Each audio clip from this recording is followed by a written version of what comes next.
skin look unwrinkled now? Yes. No. It looks delightful. You look very fresh-faced today. I'm not. I did sleep 8 hours. Oh, Sorta. good for you. I know. I think the last time I slept 8 hours was when I was like, I don't know, 20? Oh.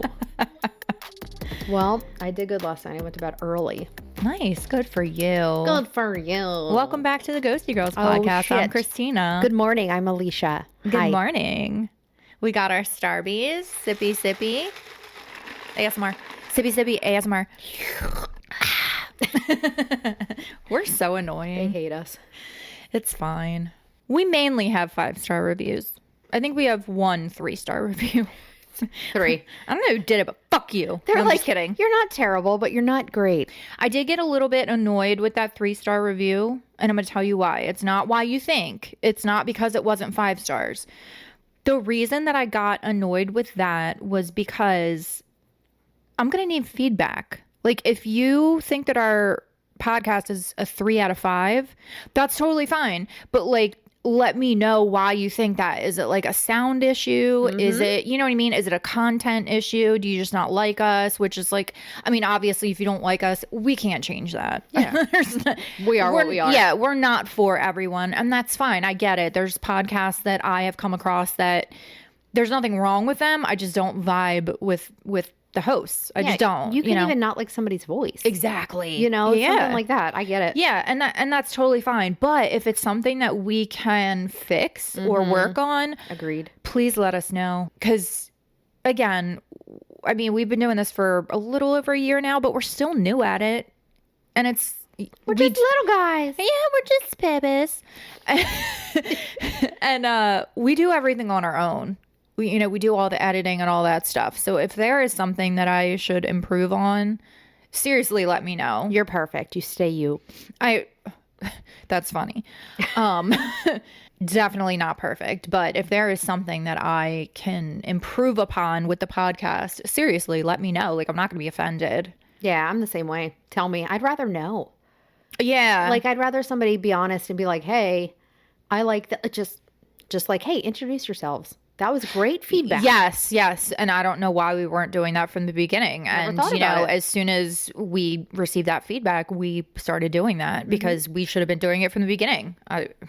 You guys didn't know who we were in the beginning. Thanks, And- Shirley. Yeah. This is a total like plug, but Yeah. she's with State Farm. Uh-huh. And she just ran all my like numbers for insurance. She just saved me like $1,000 a year. No, but she really did save me like a ton of money, and I'm grateful. That's awesome. So, and she Yeah. listens. So shout out, Shirley. Thank you. Yeah. Hit me up if you need a good rep. Yeah. It's not Jake from State Farm. It's Shirley from State Farm. So, I think we've successfully bantered enough. Let's get into it. Skid in? Get into it. Into it. Get into it. Oh, skirt. This is why we got a 3-star review. Yeah, It's because of this shit. it's fine. Again, you love us or you hate us. It's okay. There's people out there that love us. Shout out to Tim and Marcella. And Kayla. So yeah, thank you for listening. Yes, thanks, guys. Long We story appreciate long. Let's get into it, girl. Let's get into it. So I typically don't like to cover unsolved cases, but this case has haunted me since I discovered it on the Unsolved Mysteries podcast a couple of years ago. Remember Unsolved Mysteries with Yes. Robert Stack? The one on Netflix, it's Meh. good, but number one, I miss Robert Stack. Okay, he was amazing, and his voice he was like the guy on Forensic Files, like just soothing. I used to fall asleep to it, Totally normal. Right. But also the one on Netflix, I feel like they could cut the episodes down. I feel like they should make them 30-minute episodes so more cases get more exposure. I feel like some Yeah. of the cases that they choose, they don't need to have like an hour plus airtime. They just, no. Mm-mm. Kidding. Nope. I said what I said. I agree. But yeah, we're coming up on the 16th anniversary of this cold case. And it also took place on Halloween. So yeah, it felt right to tell this story this week. Happy Halloween, by the way. Happy Halloween. Yeah. Well, almost, right? almost Halloween. Yeah. Happy almost Halloween. Yep, this Friday. Whoop whoop. The subject of this cold case, her name is Nori Amaya, which is a beautiful name. Oh, what a Nori Amaya. I know a Nori. Yeah. That's a very pretty name. I love it. But Nori, like us, absolutely loved Halloween. This story is also pretty close to us, Washington, D.C. It's only like a 2-hour drive from here. So I don't know, maybe a listener will hear something and come forward with some information. You never know. Never know. Never know. So we're going to start with Nori. Nori Amaya was born on September 9th, 1971, and immigrated from El Salvador to the United States with her family when she was just a toddler. And like so many immigrants both before and after the Amaya family, they just wanted a better life. That's all they wanted. Now, there's not much information regarding Nori's childhood or family life, but we do know that Nori had a younger brother named Carlos and a younger sister, Elizabeth Pacheco, also known as Liz. We also know that Nori's mom was very hardworking, and the kids actually kind of like ended up raising each other because their mom she was always working. She was working really, really hard to provide for their family. Single mom. That's what I'm assuming, but I could not find any information about her dad. I couldn't. So I'm assuming single mom. Yeah, if they had to raise themselves and stuff, like that's, Yeah. That only makes them stronger. Yes, absolutely. After high school, Nori attended Montgomery College along with her brother Carlos. And sadly, in her 20s, Nori was unfortunately diagnosed with a brain tumor and had to undergo several painful surgeries, which required very intensive rehabilitation to overcome. One of the things that helped Nori in her healing process was dancing. Salsa dancing, to be exact. And she was so good at salsa dancing that she was actually known around Washington, D.C. as the Salsa Queen. Ooh. So they called her. That's how good she was. And she went out like every night salsa dancing. She fucking loved dancing. That's awesome. I know. We should go salsa dancing. I cannot dance. I'm white. I am also white, but I got a little rhythm in my booty. You do. I do not. You could do it. You'd be fine. No. In her early 30s, Nori began working in hotel management at a Days Inn in Washington, D.C., until her brother Carlos opened up a business in 2003, an Italian restaurant called Coppi's Organic Restaurant. And once Carlos opened up this restaurant, he realized that he needed some help. And the perfect person to help him was Nori. So he hit her up and was like, yo, can you help me manage this business? She was like, yup. Fuck yeah. Fuck yeah, I can. Fuck yeah, bro. So Nori, being the helpful sister that she was, immediately quit her position at the hotel and went to work for her brother. And she actually became co-owner of the restaurant. And they were a really good team. That's awesome. The restaurant was doing really, really well. All was good. So this brings us to October 31st, 2009. Halloween. Yeah. Nori, who is now 38 years old, was having a pretty typical day. She worked at her restaurant and then had a glass of wine with her brother Carlos before heading back to her apartment to go get ready to go out dancing and bar hopping for Halloween. Nice. Which, this really, gave me, nostalgia feelings. Do you remember the nights where before Halloween where you didn't have kids and you would go back to your house and get ready and listen to music and get yourself all pumped up, pregame a little bit, a couple friends would be there. Yeah, you'd all be getting dressed for Halloween. I don't know. This just it made me feel so nostalgic when I was reading this part of the research. Yeah, I miss it, but I also don't. Yeah, does that make sense? It's a love-hate relationship. Same. As I said earlier, Nori loved Halloween, and she was always known for having very elaborate costumes to go out in. This year, however, was a little different for Nori because she was actually going through a rough patch. She had just gone through a breakup with her now ex-boyfriend, and she just really didn't have it in her to create a homemade costume. Her brother Carlos decided to take the reins and help her out by making a mask that he decorated with feathers for her to wear, which is so Aw. adorable. I know. That's nice. That's a good brother. They just seemed like such a tight-knit family. Well, yeah, they grew up taking care of each other, Yes. and they just continued in They adulthood. continued, yeah. And that's incredible. Now, Halloween night in 2009 was really shitty weather, and it had been raining pretty heavily. This, however, did not deter people from going out, and the streets and bars of Washington, D.C. were packed with partygoers decked out in their Halloween costumes.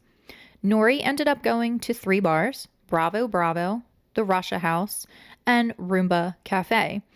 And coincidentally, Nori had actually been dating the owner of Roomba Cafe. And apparently this was the guy that she had just gone through a breakup with. Oh, okay. Yeah. Around 2 o'clock in the morning, November 1st, Nori took a taxi home, which is very responsible. Yes. And security cameras at her apartment have her entering the building around 2:30 a.m. That's the last time Nori's seen alive. On Sunday, What? yeah. Okay. On Sunday, November 1st, no one had heard from Nori, but this wasn't that uncommon. Nori liked to go out and have fun. She was out until almost 3 a.m. Everyone figured she was probably nursing a hangover. No one was that concerned about not hearing from her until Monday, November 2nd, when Nori fails to show up for a catering event. Now, even though Nori was what some would call a party girl, she was very, very responsible when it came to her restaurant. Just because she knew how to have fun didn't mean that she neglected her professional life. So immediately, her brother Carlos was like, something's not right. She just wouldn't not show up to a big catering event. Like, this was a big deal. So Carlos, being the good brother that he is, he goes to Nori's apartment complex at the Woodner. He knocks on the door, no answer. He tries the doorknob, locked. Now, something that I found very interesting is that Nori's brother stated that Nori never locked her door. Huh. Yeah, according to Carlos, this was because Nori was pretty forgetful and she lost her keys a lot. So Carlos was pretty surprised that the door was locked. That was not normal. And just to highlight how forgetful Nori was, she actually left her cell phone in the taxi that she took home Halloween night because the cab company had contacted her family to let them know that they had her cell phone. So, I mean, that just goes to show you. She was losing shit. That made me think of you. I was going to say, I think her and I might be the same person. Yeah. And the fact that she didn't have her cell phone on her person, this complicated matters because the family now had no way of contacting Nori to confirm if she was okay in her apartment. Carlos was able to peer into the apartment mail slot on the door and saw nothing, just complete darkness. He also said that it was like eerily silent in her apartment. So he figured that she was probably just sleeping. Maybe she was sick. Carlos leaves the apartment complex. He gives it a little bit more time, thinking that he would eventually hear from his sister. But by that night, there was still no word from Nori. And now Carlos is pretty freaked out. He goes back to the apartment complex with their sister, and they find a security guard. They explain what's going on and that they fear something bad has happened to Nori. So the security guard lets them into Nori's apartment. In her bedroom, wrapped in a comforter, was the battered and lifeless body of Nori Amaya, dressed only in her underwear. In the Unsolved Mysteries podcast episode, The Salsa Queen, Carlos describes finding his sister on her bed with blue discolorations all over her body and lines around her neck as if she had been choked. Nori's sister Liz stated, quote, "I put my hand on her and I've never felt something that cold before. To this day, I still feel like I can put ice or snow in my hand and it's still warmer than what I felt when I touched her." That breaks my heart. Yeah. And I definitely recommend listening to that episode, and I'll link it in the show notes. But hearing Carlos and Liz talk about finding their sister is fucking heartbreaking. Like, I can't imagine. if you listen to that and you don't like feel anything, you're fucking heartless. It's fair. It's really hard to listen to. In an interview with NBC News 10 years after the murder, Nori's brother Carlos stated, "We survived wars in our home country, and Nori survived brain cancer only for her to be brutally murdered like this," which is so fucked. Can you imagine going through all that No. just to be like murdered? That's sucks. No, and it's so sad because it's like her family immigrated to America thinking that they were going to have the American dream and Yeah. that they were going to have a great life. And like as a mother, I would feel fucking horrible Yeah. thinking, yeah, you're going to take your children to this country where they're going to have this great life and then one of them ends up being murdered. Yeah, that It's breaks my really heart. fucked up. I mean, and they were also doing it. Like they had a restaurant. Oh my God, yeah. They were living successful. the American dream. They were, and they worked their fucking asses off. They really, really did. Investigators came to the scene to examine the body and found that Nori had some scratches and bruising to her face, bruising on her arms, and ligature marks around her neck. This told investigators that Nori had been strangled and probably had been pinned down based on the bruising marks on her arms. So like they were thinking that someone had used their elbows to like hold her down while they were strangling her. Ugh. Yeah. Nori's fingernails, which were always known for being manicured, perfect, very long, they had all been crudely cut short. So her fingernails were cut off. And immediately investigators were like, this was done by the perpetrator in an attempt to remove any DNA evidence because she must have put up a fight. Yeah. And she did have defensive wounds on her. So I have no doubt that there would have been some DNA under her fingernails. But 100%. yeah. Yep. Well, whoever did it was smart, I guess. Or had experience, maybe. You know, yeah, that's an interesting thought because we've covered a lot of cases, and even the cases that we haven't covered that we know about, you don't really hear about people removing the fingernails. That's pretty rare. No, that is rare. The apartment was searched, but everything seemed to be in order. It wasn't ransacked like there, was a robbery or anything. Her dress and her mask were found in the living room, indicating that she had taken them off as soon as she got into her apartment and then went straight to bed, which is so fucking relatable. Like, because I used to do that when I would come home from being out too. No murder weapon was found and no fingerprints were recovered from the scene. Damn it. Yeah. So the ligature mark on her neck was very thin, almost like a cord. And investigators did find like a cell phone charger, but they tested it and didn't find any DNA on it. So they ruled that out as the murder weapon. But despite the obvious efforts to cover their tracks, the murderer did leave their DNA, which was found on 2 separate spots of Nori's body. DNA testing confirmed that the DNA belonged to a male. Now, it's never been said what the DNA was, so we don't know if it was saliva or blood or semen. We have no idea. I hate that. I know. I mean, Yeah. I shouldn't want to know, but I want to know. Yeah, I get it. A search of Nori's social media didn't reveal much other than her final post, which was a post reminding her friends about an event taking place at her restaurant the day after Halloween. And this was posted on the night before. So she had posted nothing on the day that she was murdered. There was nothing found in her digital trail that gave investigators any clues as to what the fuck happened or who could have done this.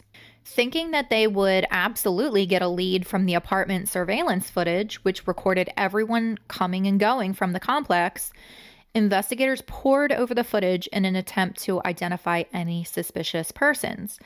Unfortunately, all it caught was a ton of people coming and going out of the apartment complex, all wearing masks and costumes because it was Halloween night. Yep. Investigators were able to nail down the time of Nori's return, 2:30 a.m. And while she is seen speaking to the front desk attendant and then checking her mail and walking down the hallway to her apartment, that's all we see.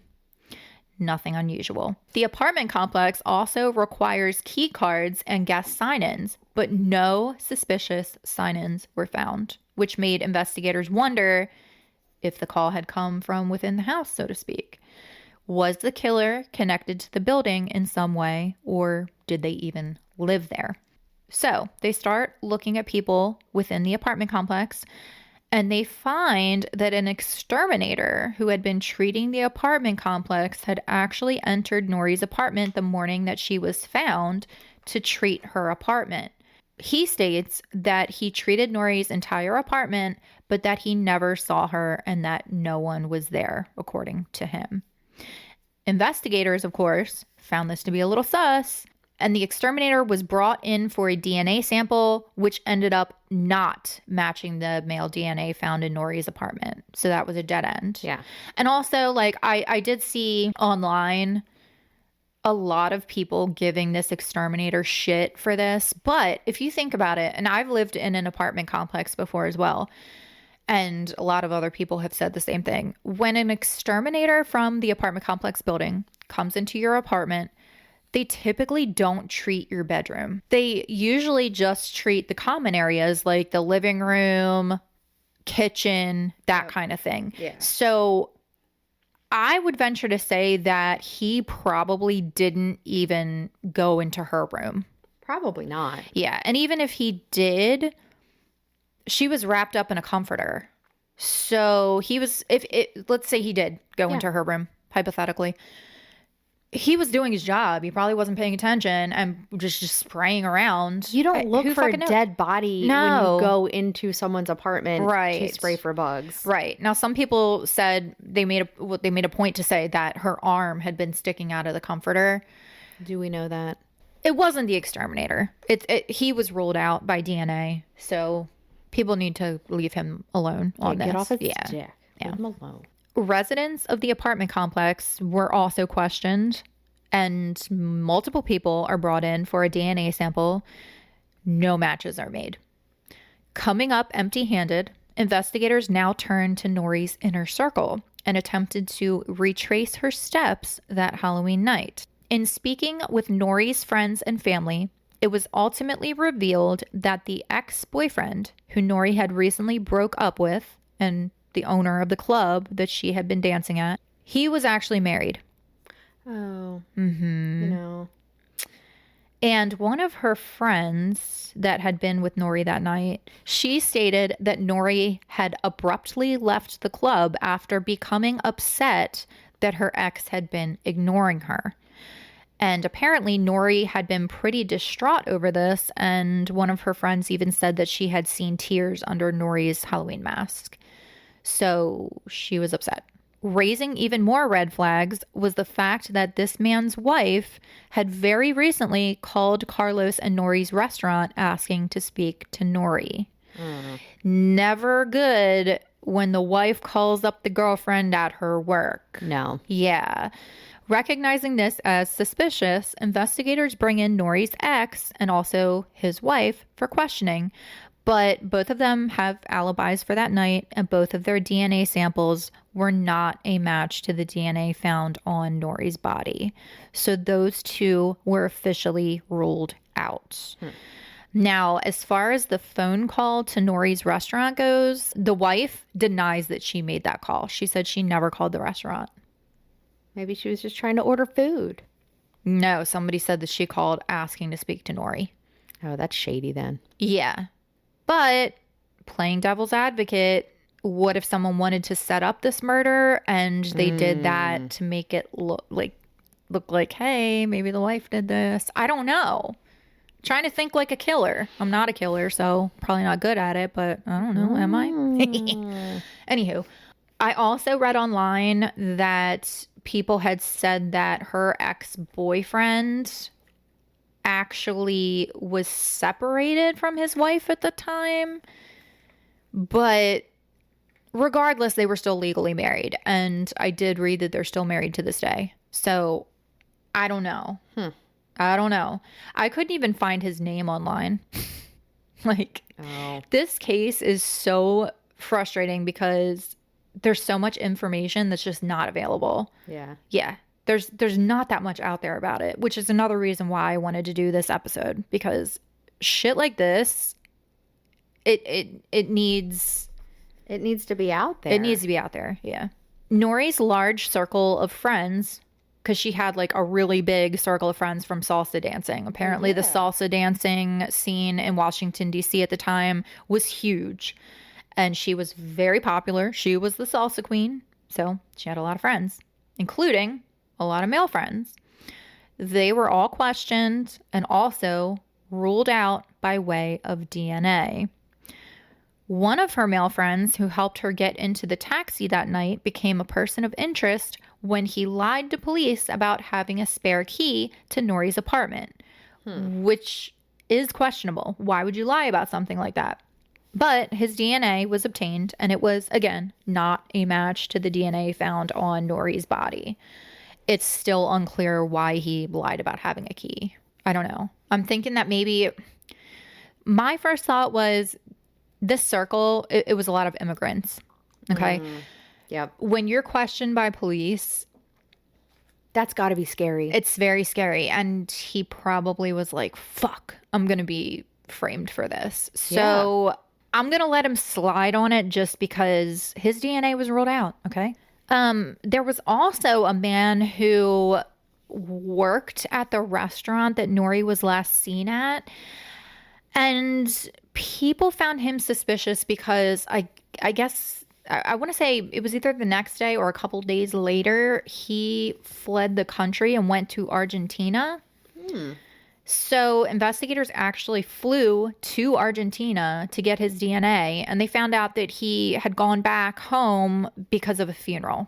Like, there was a death in his family. So that's he didn't why. flee. Exactly. Investigators have stated that the DNA of over 20 people, including Nori's own brother, have all been tested with 0 matches. Wow. The only thing we know for sure about the killer is that the killer was a male. That's it. One interesting detail is that one item was taken from Nori's apartment, but investigators will not divulge that information because this item would only be something that the killer would know. What this item is and what the significance of it being taken was, we don't know. Okay. Only the killer does. Yeah. I was trying to think of what it could be. I don't know. What if he killed her with another charger and took the charger? It's possible. What if the male DNA was planted and it was a female that did it? Who knows? I don't know. But whose DNA was it? Some random person from another country, probably. One thing that really stands out to me in this case is that, again, there's hardly any information about it out there. There's not that many articles available online. There's very limited podcast episodes. And worst of all, there's absolutely no new developments whatsoever. This case has gone completely cold. And that just breaks my heart for the family. I cannot imagine how they feel knowing that their loved one was brutally murdered and that there's just no leads at all. Yeah. Nothing. I hate it. Detective Tony Patterson firmly believes that the killer is someone Nori knew, and her siblings seem to agree. Both Carlos and Liz believe that someone in Nori's circle of friends is responsible for her death, and they have both stated publicly how frustrated they are that no one is coming forward and being honest. Liz even stated that she believes it may have been a murder for hire situation. I could see that too by her boyfriend's wife. I could too, yeah. I do want to add that I looked into the apartment complex, and there actually is another entrance in the back that someone could have gone through to get to Nori's apartment. Just throwing that out there, because a lot of the information out there was like, oh, you have to go through, you know, the front desk person. You have to sign in. There were other ways to get into the apartment. Well, yeah. And plus, even if there wasn't, You know, there's always those people who are coming and going. And if you're wearing a Halloween costume and it looks like you're trying to get in, like, you know, you just walk right in or you hold the door for somebody, even though they might not supposed to be there. Or I have this weird feeling, and I don't know why. I have this weird feeling that, you know, Nori, it was known for her to not lock her apartment door. What if someone got in earlier that night and waited for her? I'm sure that's what happened. Right? Yeah, that had to be what happened. I mean, I don't think she would open her door to somebody at 3 a.m. Plus, if she's hammered Unless drunk. she knew them. Unless she knew them. Or what if it was a neighbor? It could have been somebody in the building. But they DNA tested all the neighbors, right? I would hope so. It just said that they DNA tested people in the apartment complex. Yeah. But who knows? I mean, I don't know. My gut instinct is saying that this was someone who knew Nori and her mannerisms, knew that she left her door unlocked, and I think that they snuck into her house Ahead of time. and waited for her. Yeah. Yeah, I think they probably snuck in ahead of time. My gut's telling me it was a woman. Could have been. I don't know. I don't know. But No idea. my gut's not real. I don't have very good intuition. So it was definitely a man. Yeah. I don't know. It's a very, very frustrating case. One silver lining in the case, though, is that there's DNA. Yeah. You know, like once there's a hit in CODIS, like it's game over. And if you're not familiar with CODIS, CODIS is the national database that stores DNA profiles from crime scenes. So if this person ever commits another crime, there's going to be a hit. And the fact that there is DNA with no hits almost 16 years after Nori's murder is fucking crazy to me. That is crazy. Like, people that do shit like this, they don't just do it once. So I'm going to leave this with, if you have any information regarding the murder of Nori Amaya, please call the Metropolitan Police Department at 202-645-9600. Because as we always say, if you see something, say something. And someone out there knows who did this to Nori. Someone knows something. And Nori deserves justice just as much as her family does. 100%. Yeah. I wonder if they would give us a little bit of the DNA so we could submit it to 23andMe. I'm going to go ahead and say no. I don't think they're going to give crime scene evidence to us. Damn it. Can we sign a petition or try to do something to get that done? I'm sure we could figure something out. Look into that, would you? Look into that, would you? Somebody out there, do some research and let us know, because I have ADD and will forget what I'm doing. Yeah, this is one of these cases where I want to see it solved in my lifetime. Yeah. Like there's a couple of cases that I'm like, they're on my like bucket list to be solved. Yeah.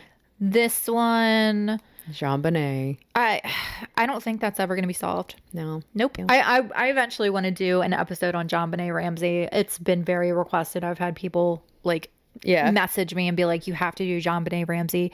I was thinking about maybe doing that in December. Yeah. Because she was murdered In December. on Christmas. Yeah. That's going to be a touchy one though, because I ain't trying to get sued. And I'm telling you all right now, I'm not putting any of my personal opinions or beliefs into that podcast. I will. They can sue me. I got nothing. Yeah, I'm not saying shit. No. I think I know what happened, but I'm not saying shit. Off recording, you're going to have to tell me. Oh, I'll tell you. Yes. Yeah. But yeah, I hope that one day this case gets solved. Me too. It breaks my heart for the family. It's really sad, and it's like I hate to say this, but I feel like this is one of those cases that like no one cares about. Why do people not fucking care about this? I think there's just so many cases now. Not enough people have heard about it to care about it. Does that make sense? Well, yeah, and also she's not a white woman, so Oh, yeah, that too. that Yeah. It is what it is. It is. I know. You know, we said this before. you can fucking come at me all you want, but statistics don't fucking lie. I work in the legal field, okay? Oh, yeah. I know. I know. She knows. She knows. She knows. Yeah. Final thoughts? My final thoughts on this are, this fucking sucks. I feel terrible for her family, and I think it has a very high potential of being a murder for hire. Yeah. It sounds like the person gave whoever did this all the details they needed. And, or, like you said, ran in her close circle to the point where they either had a key or knew that it was going to be unlocked. Yeah. The only thing I can think with the murder for hire thing is that with her being strangled like she was, that's a very personal way of dying. Yeah. It's a very personal way of murdering someone. I feel like murder for hire is usually like a drive-by shooting or something that's impersonal. I could be wrong though. I mean, shit happens, but I feel like the strangulation is very personal. Yeah. I feel like it's somebody that knew her, honestly. I think they knew her. I think they knew her schedule. I think they knew she was going out that night. They knew she'd never locked her apartment door. Yeah. I think they got in early, and I think they were fucking waiting for her. And that's just my 2 cents. They probably knew she also was a partier. Oh, absolutely. It sounds like, absolutely. She enjoyed a bevy or two. So, yeah. I don't know. Yep. Sad though. It's a really sad case. It is sad. Ugh. I hate to leave on such a depressing note, but I will say this. We have a surprise coming on Friday.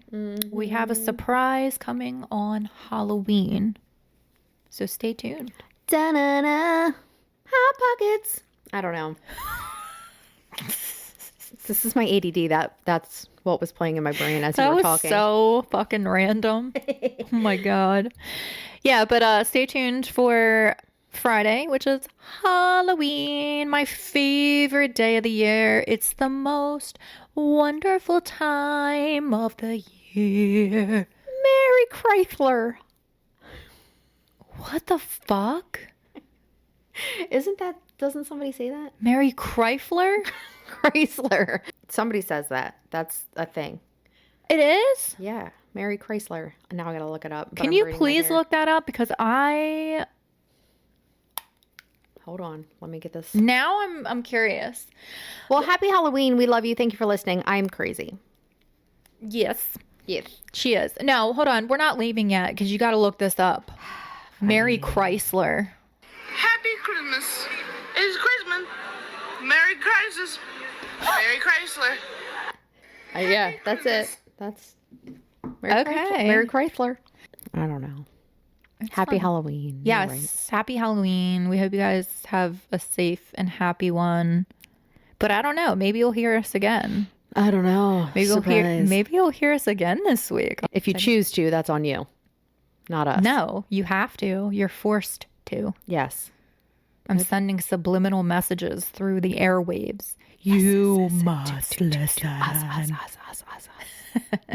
All right, stay tuned. And we'll see you next Tuesday. Don't eat any pixie sticks. Don't be one. Oh, yeah. You never know if they might have cyanide in them. Throwback to last year's Halloween episode. Yeah. We'll see you next Tuesday. Don't be one. Bye. Bye.